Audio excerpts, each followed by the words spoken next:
आपकी आस्था प्रज्ञा ठाकुर में तो रखिए, हमारी आस्था अल्लाह में है, हमारी आस्था मस्जिद में है, और ता कयामत सुबह कयामत तक वो रहेगी इंशाअल्लाह। जितने भी लोग यहाँ सुन रहे हैं, मुझे धमकी कोई कितनी भी दे ले, कहीं भी दे ले, जब तक मेरी जान में जान रहेगी तब तक मैं अपने सनातन का कार्य करूंगा। हम थोड़ी ना कह रहे कि मक्का में हमारे कृष्ण का जन्म हुआ है, हम यही ना कह रहे हैं कि मथुरा में कृष्ण का जन्म हुआ है। नमस्कार, जय हिंद दोस्तों। आज की वीडियो बड़ी ही मजेदार और शानदार होने वाली है। आपसे अनुरोध है कि आप वीडियो में एंड तक बने रहिए, बड़ा ही मजा आने वाला है। चलिए शुरू करते हैं। दानिश कुरैशी है मेरे साथ, दानिश भाई हैं, वो मेरे ख्याल से समझा देंगे। दानिश भाई, क्या आपत्ति क्या है? कैसे प्लेसेस ऑफ वर्शिप एक्ट का ये वॉयलेशन कह रहे हैं ओवैसी साहब, या आपको क्या लगता है क्या ये वॉयलेशन है प्लेसेस ऑफ वर्शिप एक्ट का अगर सर्वे होता है शाही ईदगाह का? दानिश कुरैशी। देखिए अमन भाई, मैं तो ये कहूंगा कि कल मैं ये पिटीशन फाइल कर दूं कि भाई न्यूज 18 जो है ये हमारे यहाँ पुरखों का मजार हुआ करता था, यहाँ आप सर्वे करवा दीजिए। तो दिक्कत क्या है कि हमारे यहाँ जिस तरीके से बाबरी मस्जिद के बाद के हालात बनाए गए, बाबरी मस्जिद का फैसला बताइए तो आप किन एविडेंस पे दिया गया? बताइए, कोई बताएगा मुझे?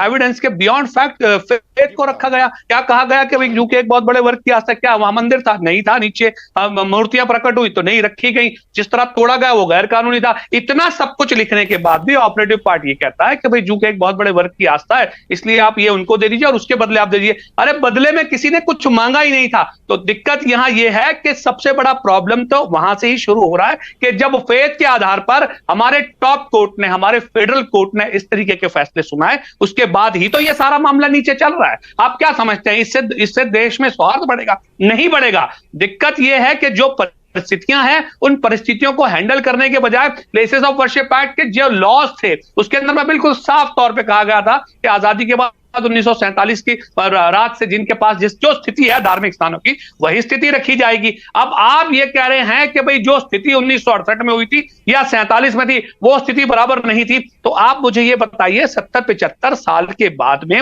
आपको ये ज्ञान हुआ, ये संज्ञान आया? 1968 के बाद आज आपको 2022 में या 21 में ये संज्ञान हुआ कि भाई ये जो प्रोसेस है ये पूरा इलीगल था। जो सेटलमेंट हुआ था इसके अंदर में वो पूरा मतलब कानूनी तर्ज पे नहीं हुआ या गैर कानूनी तरीके से हुआ। तो आप मुझे ये बताइए कि आप एक तरफ तो ये कहते हैं कि कोर्ट के फैसले को मानिए और आप ही उस सेटलमेंट को नहीं मान रहे हैं जो कानूनी तर्ज पे किया गया दोनों पक्षों में। दानिश, आपने कहा सौहार्द बनाए, इससे सौहार्द नहीं बढ़ेगी अगर हिंदू पक्ष इस तरह से दावा करेगा, यही आपने कहा?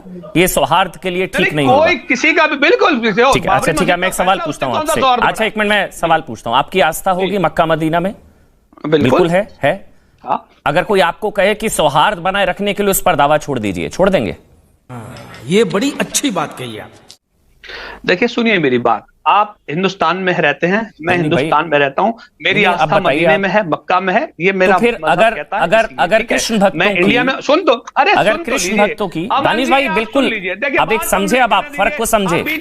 आप इंटरप्ट, अच्छा चलिए आप चलेगा, बात को कंप्लीट करने दीजिए मुझे। सवाल ये है कि मेरी आस्था है, आपकी भी आस्था है। हमारे यहाँ जो कानून है वो कानून नाफिज है, वहां के जो कानून है वहां के कानून उनके लिए हैं। ये हमारे यहाँ हम जो बात कर रहे हैं हम कानूनी तर्ज पे ही तो बात कर रहे हैं, हम कोई जबरन बात कर रहे हैं? दानिश कुरैशी, हम कोई जबरदस्ती की बात कर रहे हैं? नहीं, सारी बातें सही है, सारी बातें सही है आपकी आस्था पहले बाबर में थी और अब औरंगजेब में है। प्रॉब्लम ये है औरंगजेब ने बनाया मंदिर, आपकी औरंगजेब में आस्था क्यों है? औरंगजेब की बनाई मस्जिद में आपकी आस्था क्यों है?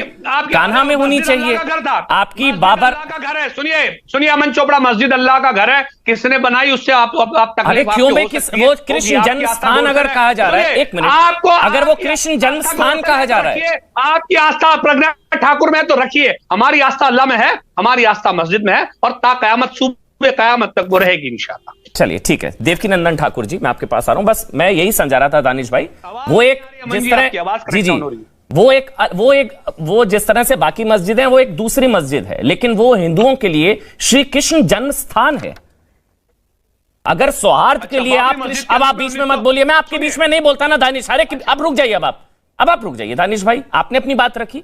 मेरे कहने का मतलब है सौहार्द की कीमत हिंदू ही क्यों चुकाए? ये सौहार्द का संदेश, एक नजीर तो आप लोगों को पेश करनी चाहिए कि चलिए छोड़िए यार अमन भाई, हो गया हम बाबरी में हार गए, वहां पर लड़ लिए, काशी में, हम 3 ही तो जगहें हैं, काशी, अयोध्या, काशी, मथुरा, खत्म करिए विवाद, ले लीजिए भाई, बात खत्म। भाई मथुरा में ही तो पैदा हुए भगवान श्री कृष्ण, उस पर तो कोई डाउट नहीं है ना किसी को। 3.37 एकड़ जो अभी विष्णु जी ने बताया, वो जमीन तो है श्री कृष्ण जन्मभूमि ट्रस्ट की। देवकीनंदन ठाकुर जी, विवाद कहां है, क्यों है और क्या सुलझ पाएगा, और क्या कोर्ट से ही निकलेगा हल या कोई और तरीका भी है आउट ऑफ कोर्ट सेटलमेंट का? क्योंकि एक मौका था, बाद में कहा गया कि राम मंदिर वाला हो सकता था, माने नहीं ये लोग। बताइए देवकीनंदन ठाकुर जी, वैसे धमकियां भी बड़ी मिल रही हैं आजकल आपको, मैं देख रहा था, थोड़ा हल्का बोलेंगे मुझे लग रहा है आज आप।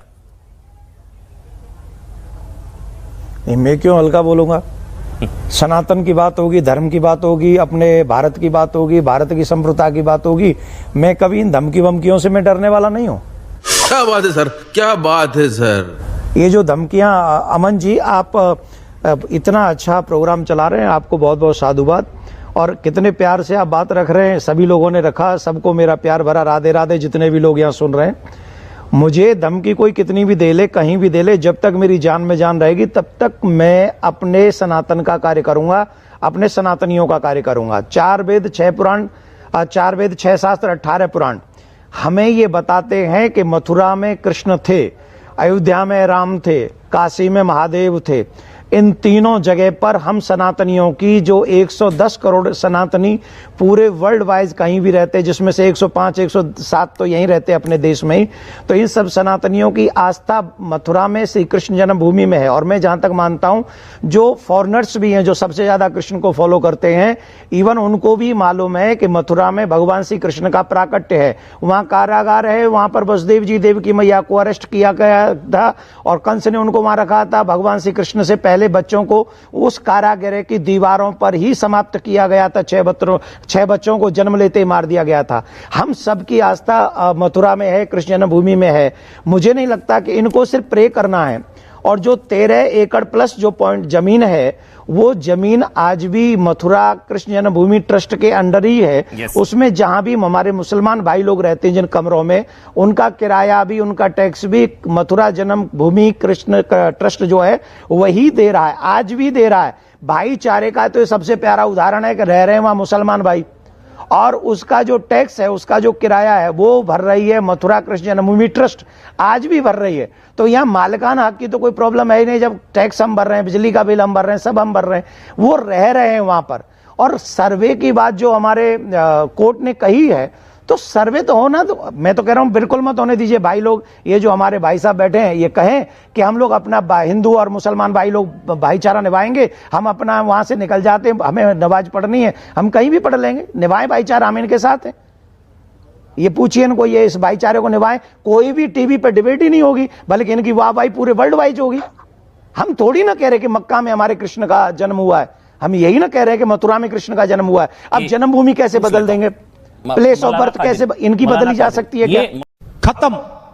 तो दोस्तों, वीडियो आपको कैसा लगा नीचे कमेंट में जरूर बताएं। अच्छा लगा हो तो लाइक करें, चैनल को सब्सक्राइब जरूर कर लें। मिलते हैं नेक्स्ट वीडियो में। जय हिंद, जय भारत।